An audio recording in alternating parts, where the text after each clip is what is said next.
যে মানবিক করিডোরের আলোচনা চলছে, সরকারকে বলবো ওইখানে ফুল স্টপ মারেন, আগুন নিয়ে খেলবেন না। এই মামলাবাজ এরা হচ্ছে নব্য দুর্বৃত্ত। দেশের স্বাধীনতা সার্বভৌমত্বের উপরে ঝুঁকি তৈরি হয় এমন কোন সিদ্ধান্ত অন্তর্বর্তীকালীন সরকার কিংবা কোন সরকারকে আমরা নিতে দেব না। বাংলাদেশের কক্সবাজারের ভূমি ব্যবহার করে মিয়ানমারের রাখাইন রাজ্যে ওই তথাকথিত সহায়তা পৌঁছানোর নামে যে মানবিক করিডোরের আলোচনা চলছে, সরকারকে বলবো ওইখানে ফুল স্টপ মারেন, আর এক পাও আগাবেন না। আপনাদের প্রতি আমাদের সমর্থন আছে, ভালোবাসা আছে, তার মানে এইটা নয় আপনারা যা ইচ্ছা তাই করবেন আমরা মেনে নেব। আমাদের সাধারণ সম্পাদক বলেছে যে এই আওয়ামী দুর্বৃত্তরা এত জঘন্য ইতিহাসের বর্বরতম গণহত্যা ঘটালো, এত মানুষকে পঙ্গু করলো, তারপরে এখন পর্যন্ত তাদেরকে নিষিদ্ধের বিষয়ে আমরা কোনো সরকারি সিদ্ধান্ত দেখি নাই। আমরা পরিষ্কারভাবে সরকারকে বলতে চাই, অনতিবিলম্বে এই গণহত্যাকারী রাজনৈতিক দল আওয়ামী লীগকে নিষিদ্ধ করতে হবে। আওয়ামী লীগ সহ এই গণহত্যার সহযোগী অন্যান্য অঙ্গ সংগঠন মাফিয়া লুটেরাদের সম্পদ বাজেয়াপ্ত করে আহত এবং নিহত পরিবারের কল্যাণে ব্যয় করতে হবে। কোন উপদেষ্টার মধ্যে আপোষকামী মনোভাব আমরা লক্ষ্য করছি। ওয়ালটন আবারও মিলিয়নিয়ার অফারে ওয়ালটন ফ্রিজ কিনে আপনিও হয়ে যেতে পারেন মিলিয়নিয়ার। তারা ওই প্রশাসনের সাথে মিলে রিফাইন্ড আওয়ামী লীগ নামে একটা আওয়ামী লীগ এখানে আনতে চাচ্ছে। আমরা বলতে চাই, আগুন নিয়ে খেলবেন না। আমরা কোনো স্বার্থের জন্য রাজনীতি করি না, আন্দোলন করি না।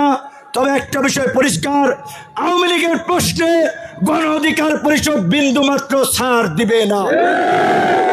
জীবনটা দিয়ে দিলাম, জানটা তেজপাতা বানাই ফেলাইলাম, রিমান্ডের অত্যাচারে সোজা হয়ে দাঁড়াতে পারি নাই।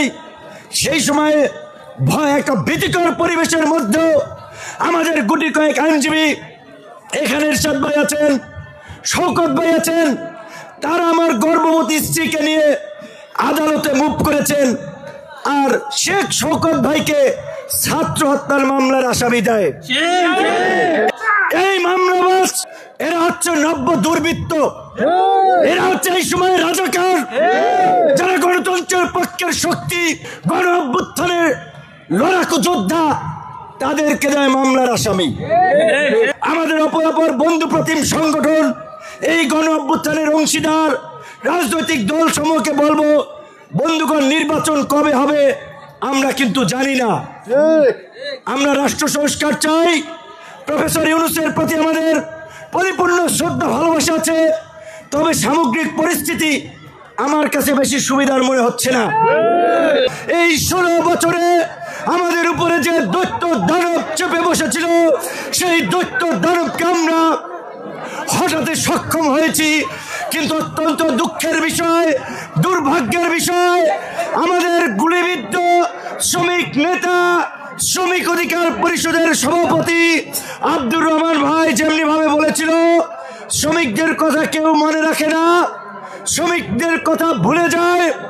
এই জুলাই গণ অভ্যুত্থানে অবশ্যই আমরা ছাত্র যুবক তরুণদেরকে নিয়ে আন্দোলনের নেতৃত্ব দিয়েছি। তারা রাজপথে আন্দোলনের দামানাল ছড়িয়েছে, কিন্তু দেখবেন শ্রমিকদের কথা ওইভাবে কোথাও আলোচনা হয় না। যে যত বড় তার দায়িত্ব তত বেশি। রাজনীতিতে যারা বড় দল আছেন, সংগঠন আছেন, তাদের দায়িত্ব হচ্ছে সকলকে ঐক্যবদ্ধ রাখা, জাতীয় ঐক্য এবং সংহতি বজায় রাখা। ধরাকে সরা জ্ঞান মনে করবেন না। নির্বাচনের তাল ঠিক নাই, নির্বাচন কবে হবে কেউ জানে না। আমরা সবাই বলছি সংস্কারের পাশাপাশি দ্রুত সময়ের মধ্যে নির্বাচন হবে, কিন্তু আপনাদেরকে বুঝতে হবে এই দাবি মাঠে কেন আসছে, তার পেছনের ঘটনা আছে।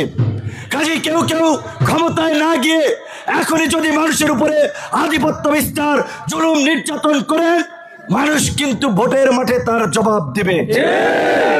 জনগণ এখন অনেক সচেতন, এই জনতা স্বাধীন চেতা।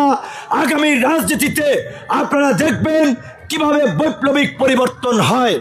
গণ অধিকার পরিষদ ফ্যাসিবাদ বিরোধী আন্দোলনে যেভাবে আপোষহীনভাবে লড়াই সংগ্রাম করেছে, আগামীতেও দেশের স্বাধীনতা, সার্বভৌমত্ব, গণতন্ত্রের জন্য সুস্থ ধারার রাজনীতি প্রতিষ্ঠায় আপোষহীনভাবে লড়াই সংগ্রাম করবে।